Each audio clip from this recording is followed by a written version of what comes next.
Merci pour le temps que vous prenez pour suivre Évasion TV. Bienvenue à tous dans votre émission Eva Santé. Aujourd'hui, on parlera des infections génitales chez les femmes, particulièrement les lécorées, communément appelées pertes blanches.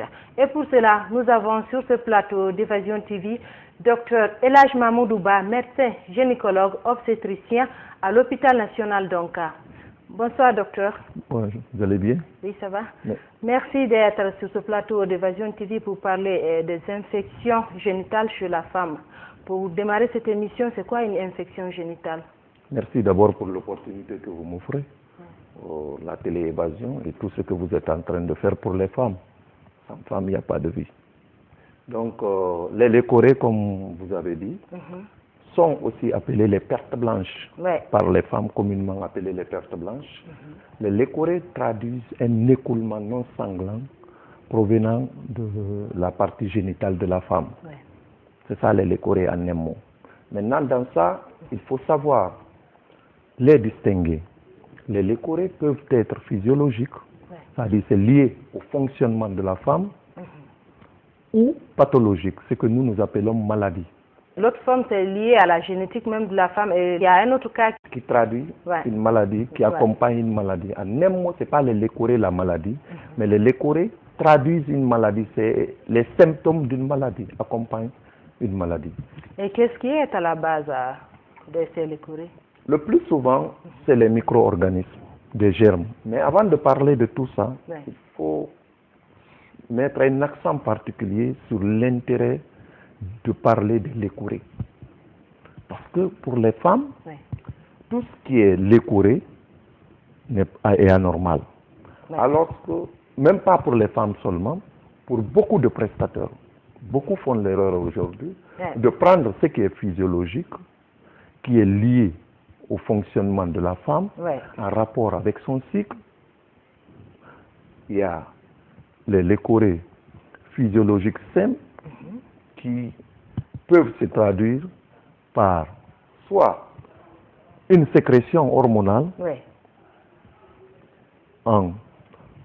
pour annoncer la venue des menstrues ou pour annoncer l'ovulation chez la femme. Ces lécorées ne nécessitent aucun traitement, aucune prise en charge, c'est un processus physiologique normal. C'est important de savoir, de faire la part des choses entre les lécorées normales et celles anormales. Celle qui accompagne l'ovulation, c'est la glaire cervicale.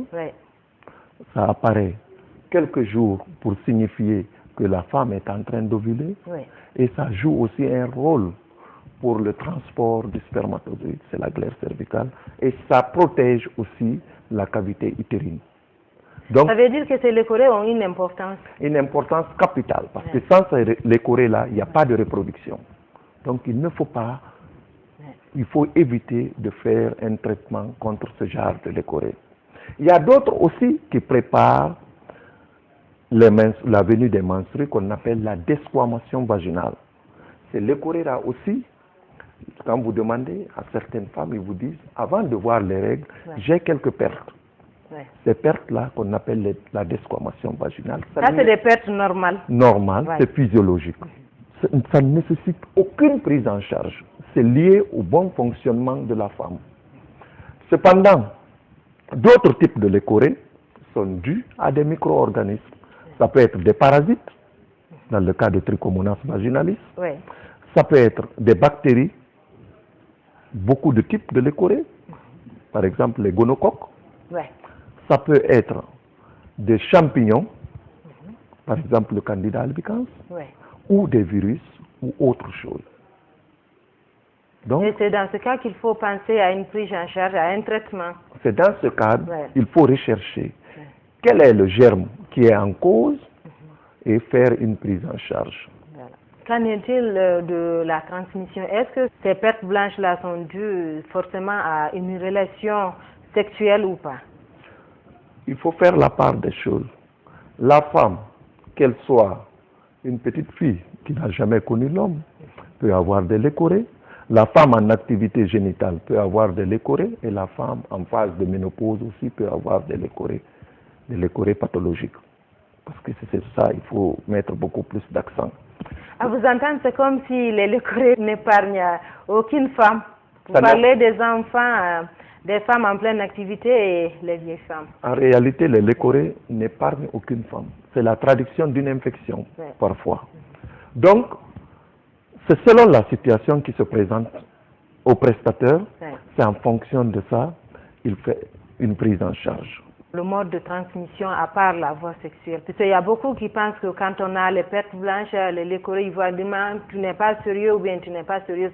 C'est pour cela que tu as eu cette infection pareille. Effectivement, il faut faire un apport, une précision réelle. Parce que ça ne veut pas dire que la femme a eu des relations sexuelles, c'est pour ça qu'elle a eu les lécorés. Mais cependant, elle peut l'avoir aussi au cours des relations sexuelles. Et il y a des types de lécorés qui sont la traduction d'une maladie sexuellement transmissible. Mais il y a d'autres lécorés, ça dépend du mode de vie de la femme. Qu'est-ce qu'il y a à dire? Par exemple, une femme qui utilise les produits cosmétiques peut avoir des lécorés, le plus souvent des candidoses. Mais il faut d'abord que vous me donnez l'opportunité d'expliquer un processus normal, physiologique chez la femme. Vous savez, le vagin normal est tapissé par une couche où on retrouve des germes qu'on appelle des bacilles d'Oederlein. Ces germes, pas seulement le bacille d'Oederlein, parfois on retrouve le Staphylococcus dermis, qui s'occupe du fonctionnement interne du vagin. Nettoie. Et puis il y a le pH du vagin qui est acide. Donc il y a des moyens de défense naturels à l'interne. Le vagin s'auto-nettoie, donc ça n'a pas besoin d'être nettoyé. Le vagin a des moyens de défense naturels. Et puis, il y a la sécrétion hormonale aussi, l'oestrogène. Donc, tout ce processus, quand c'est perturbé, par exemple, quand l'acidité du vagin, le pH du vagin change, le pH normal est entre 3,8 à 4,6. Mais quand l'acidité augmente, ça peut être source de développement, de prolifération des micro-organismes. Et ce processus, il faut savoir le gérer.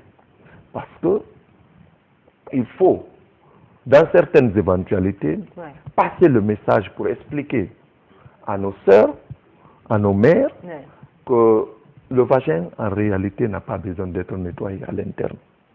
Le fait de nettoyer, ces germes qui protègent le vagin, comme les bacilles d'Oederlein par exemple, on peut les tuer.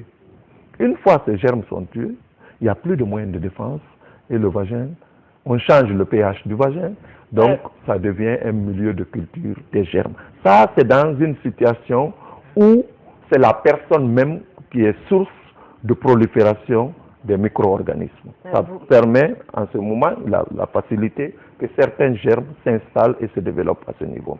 Il y a autre chose aussi. Il y a les moyens de contamination, comme vous avez dit, par les rapports sexuels. Par les rapports sexuels, si vous avez des rapports non protégés avec une personne qui a un micro-organisme en lui, il peut vous transmettre ce micro-organisme et la manifestation clinique de ce micro-organisme peut commencer par des symptômes qu'on appelle les lécorés. Et quand faut-il s'inquiéter quand on est en face de ces pertes blanches? Et quand ce n'est pas lié à la physiologie, il faut toujours s'inquiéter. S'inquiéter ne veut pas dire qu'il faut s'alarmer. S'inquiéter veut dire qu'il faut consulter pour une prise en charge parce que ce n'est pas un processus normal. Mais quand c'est en rapport avec la physiologie normale, on a parlé de ça, il n'y a pas à s'inquiéter. C'est un processus cyclique, ça va reprendre et c'est continuel, la femme s'habitue. Mais quand c'est pathologique, quand c'est une maladie, pour la compréhension de tout le monde, il faut une prise en charge en fonction du germe en cause. Parce que chaque type de lécorée entraîne, dans la majorité des cas, une vulvovaginite. Une vulvovaginite veut dire quoi? Une inflammation de la vulve et du vagin. Ça peut aller loin. Ça peut toucher les organes génitaux internes et aller au niveau annexiel, entraîner des conséquences énormes. Donc, ça dépend du type de lécorée que la personne a. Voilà, et quelles sont les caractéristiques de ces leucorrhées? C'est en fonction du type de leucorrhée. Par exemple, si nous prenons le Trichomonas vaginalis. Le Trichomonas vaginalis, c'est un parasite. Donc, les leucorrhées liées au Trichomonas vaginalis, quand vous examinez la femme, le plus souvent, c'est des leucorrhées verdâtres, spumées. Et ces leucorrhées entraînent une vulvovaginite, une dyspareunie, c'est-à-dire les rapports deviennent très difficiles. Et ça se traduit chez le partenaire par une urétrite. C'est quoi une urétrite? Une inflammation de l'orifice urétral. Chez l'homme. Chez l'homme. Donc, ça peut avoir des conséquences en fonction des manifestations cliniques, parce que chez certains hommes, ça peut même détruire les spermatozoïdes. C'est un processus inflammatoire qui s'installe, donc ça a des conséquences énormes. Des leucorrhées, par exemple, dues au gonocoque, ça peut entraîner un écoulement purulent, parfois sanguineux, accompagné de brûlures. De brûlures, et chez la femme et chez l'homme. Ça peut avoir des conséquences sur sa fertilité. Il y a d'autres types de leucorrhées aussi.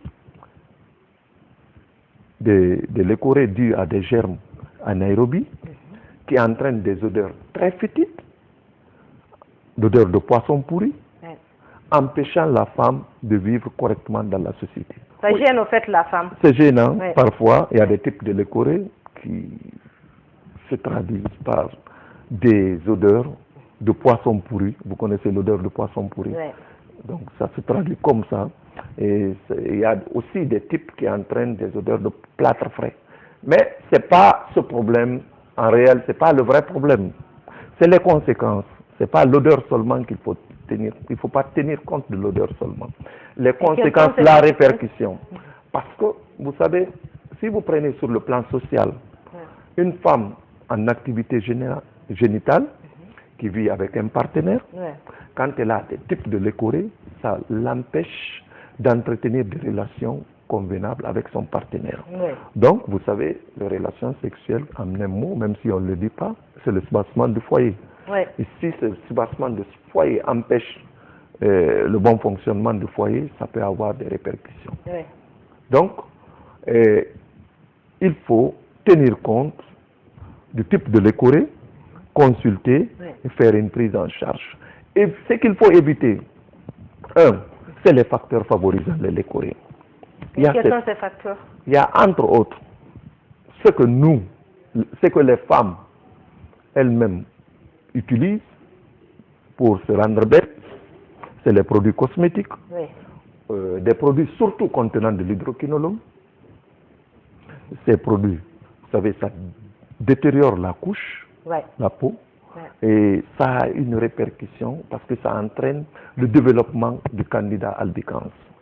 Et le candida albicans, quand vous prenez les différentes sortes de leucorrhées, les leucorrhées dues au candida albicans sont les leucorrhées les plus fréquentes.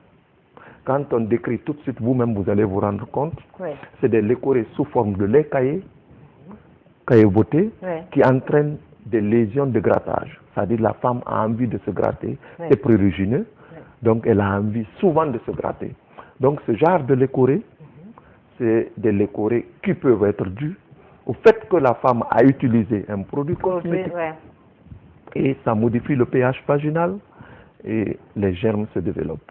Et quand elle a un rapport avec le partenaire, le rapport entraîne une dyspareunie, le rapport devient très très difficile, la pénétration devient très très difficile. Et quand il y a pénétration, c'est que le partenaire aussi peut prendre. Là, ça entraîne une sécheresse vaginale. Oui, c'est une des conséquences. Ça peut se traduire par une sécheresse vaginale. Et donc, plusieurs conséquences d'utilisation de produits cosmétiques. Ça peut être dû aussi à la personne. Par exemple, une personne diabétique a souvent des leucorrhées dues au candida. Une femme enceinte, le fait que son immunité baisse, a souvent des leucorrhées. Une femme en phase de ménopause a souvent des leucorrhées parce que le vagin, il n'y a plus de sécrétion d'oestrogène, donc la flore vaginale, l'écosystème vaginal est perturbé. Donc les leucorrhées se développent souvent, ça empêche ces personne d'avoir des relations combinables. Il y a beaucoup de jeunes filles aujourd'hui qui utilisent ces produits pour dire que c'est des produits au fait pour nettoyer un peu le vagin. Est-ce que c'est normal? Est-ce que c'est recommandé? Le vagin n'a pas besoin d'être nettoyé. Si on doit faire la toilette vaginale, c'est vulvaire. Si c'est pas sur Sans utiliser un produit. Bon, attendez, j'aime bien. Il faut faire un grand apport parce que même les prestataires sanitaires se trompent dessus. Parce qu'on recommande souvent à une femme de faire ses toilettes intimes. Oui. Une fois qu'on dit à une personne de faire ses toilettes intimes, cela veut dire d'envoyer la main à l'intérieur, de nettoyer à l'intérieur. Je vous ai dit, l'écosystème vaginal est fait de telle sorte que le bon Dieu a bien créé la femme, de telle sorte qu'il a mis des germes qu'on appelle les bacilles d'Oderlein, qui s'occupent de la cavité interne du vagin. Donc, une fois que la femme envoie des antiseptiques à l'intérieur, elle tue, ces antiseptiques tuent ces micro-organismes qui sont saprophytes, qui vivent à l'intérieur du vagin.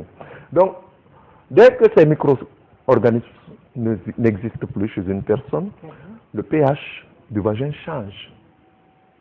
Et quand le pH change, ça devient un milieu, c'est comme il n'y a plus de moyens de défense, il n'y a plus de garde. Donc tous les germes peuvent se développer à ce niveau. C'est ce qui fait que quand vous conseillez à une femme de faire ses toilettes, il faut savoir préciser comment elle doit faire ses toilettes. Ce qui est externe, la vulve, les organes externes, on peut nettoyer. Et ça, ce n'est pas à tout moment.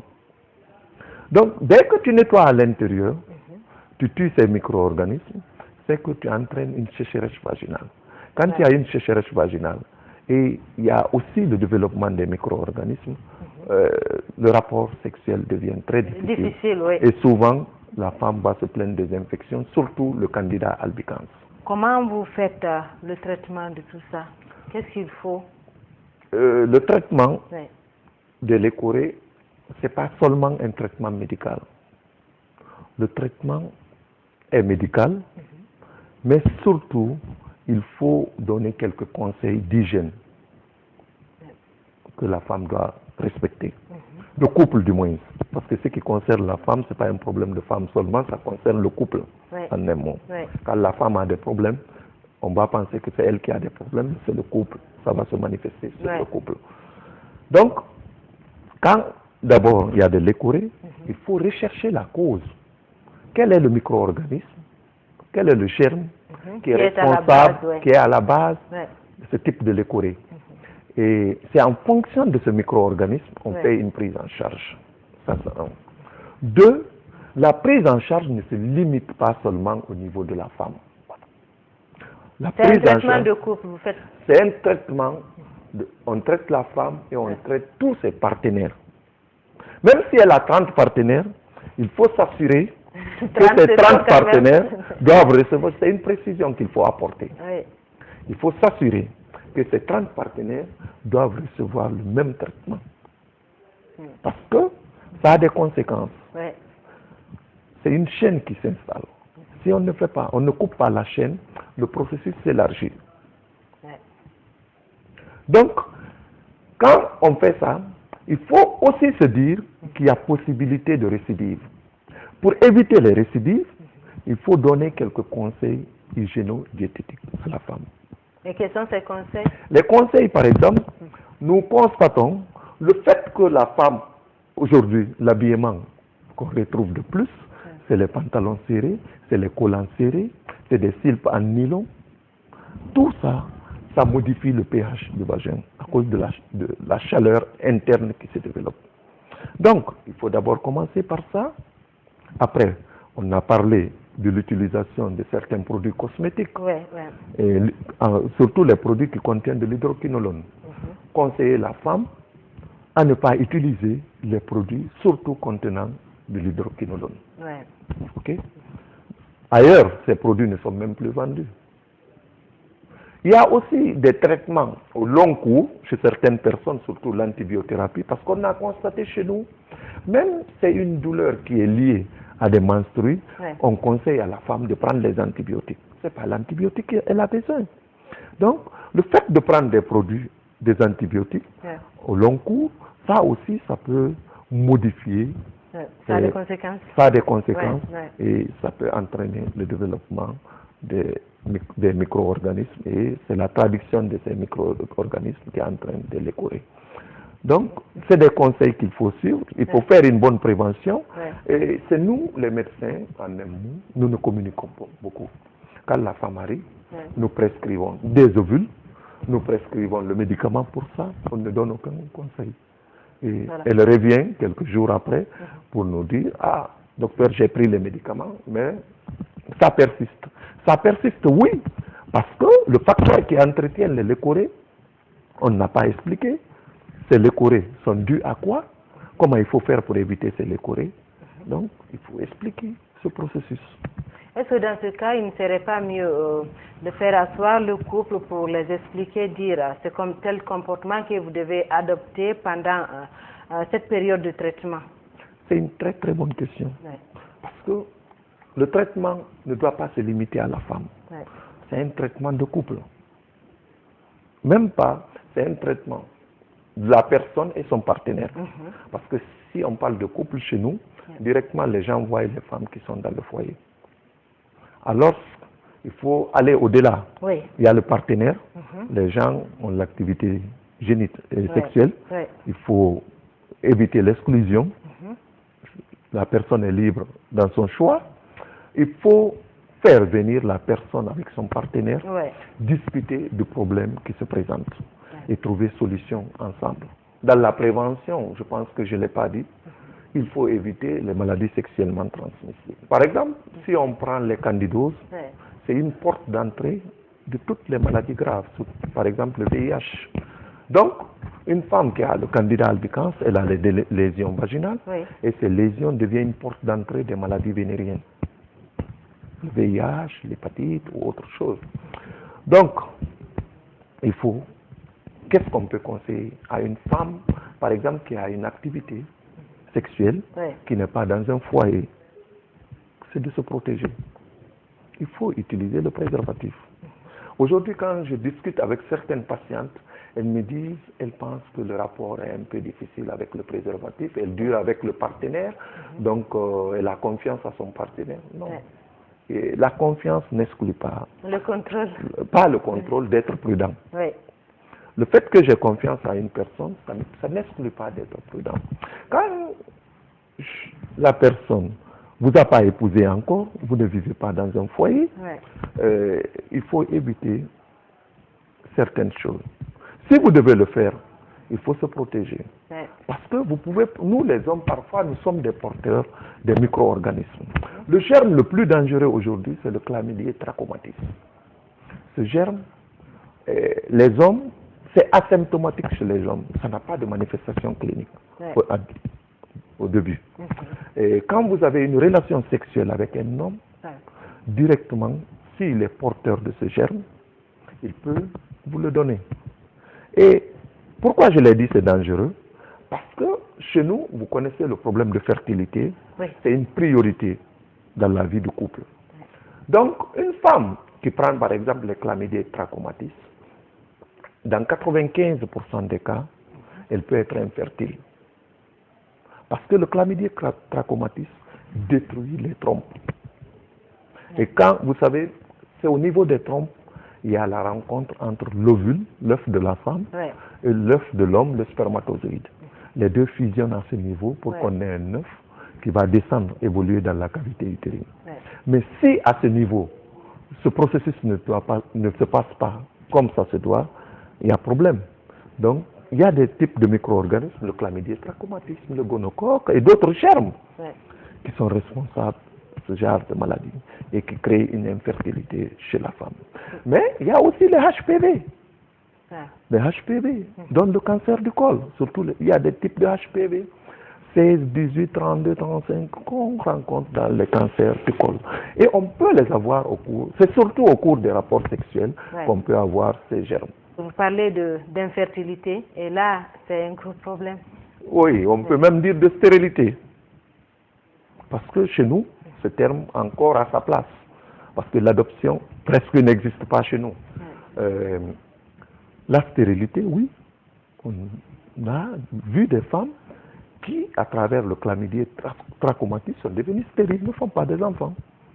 Bien qu'il y a d'autres moyens aujourd'hui, la procréation médicalement assistée, mais elles tentent la procréation médicalement assistée, elles n'arrivent pas.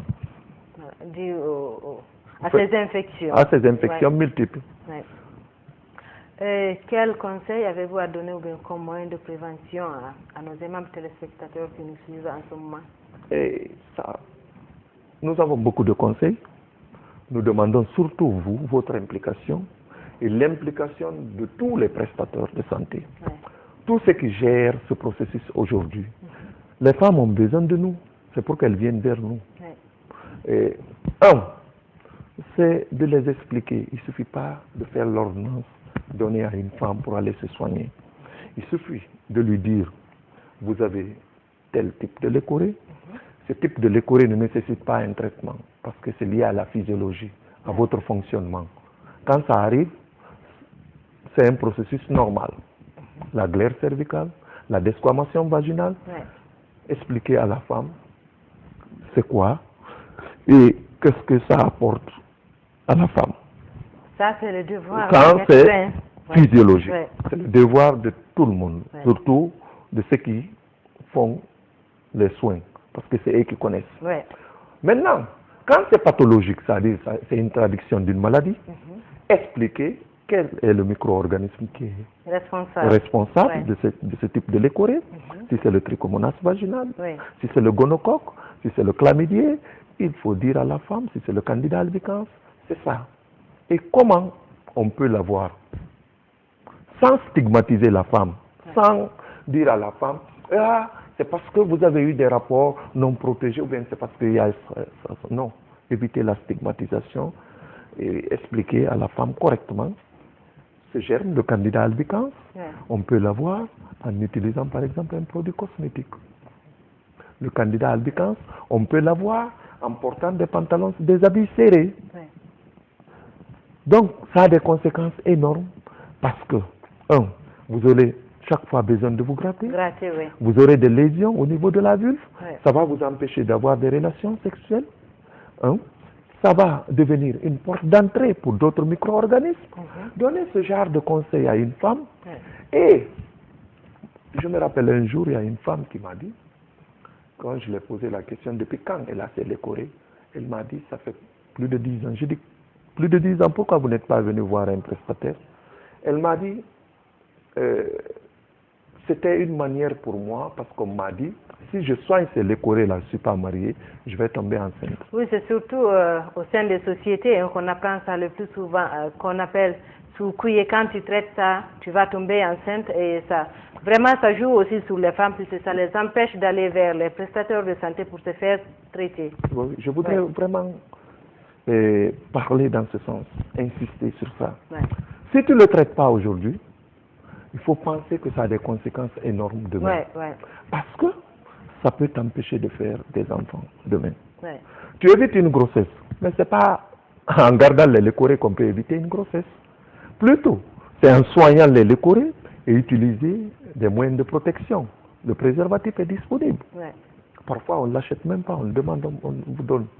Donc, utilisez le préservatif. Et le préservatif facilite les rapports sexuels, surtout chez nous.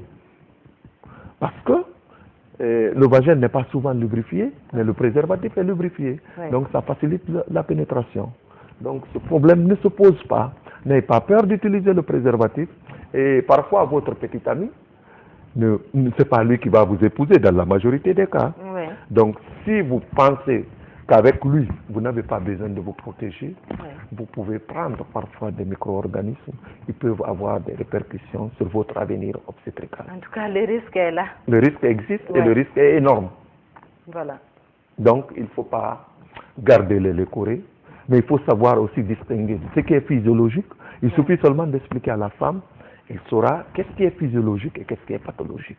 Et la prise en charge est en fonction de ça. Et tous les prestataires doivent être capables de reconnaître les leucorrhées physiologiques et conseiller la femme, et reconnaître les lécorrhées pathologiques et conseiller la femme. Voilà, aimants téléspectateurs, j'espère que vous avez compris à travers les explications de notre invité et que vous avez su faire la part des choses entre les lécorrhées normales et celles anormales. Et j'espère que ces conseils sont tombés dans de très bonnes oreilles. On était là sur ce plateau avec Dr Elhadj Mamoudou-Ba, médecin gynécologue, obstétricien à l'hôpital national d'Onka. Le thème d'aujourd'hui portait sur les infections génitales, particulièrement les lécorrhées communément appelées pertes blanches. Merci pour le temps que vous prenez pour nous suivre. Passez d'excellents moments en compagnie d'Evasion TV.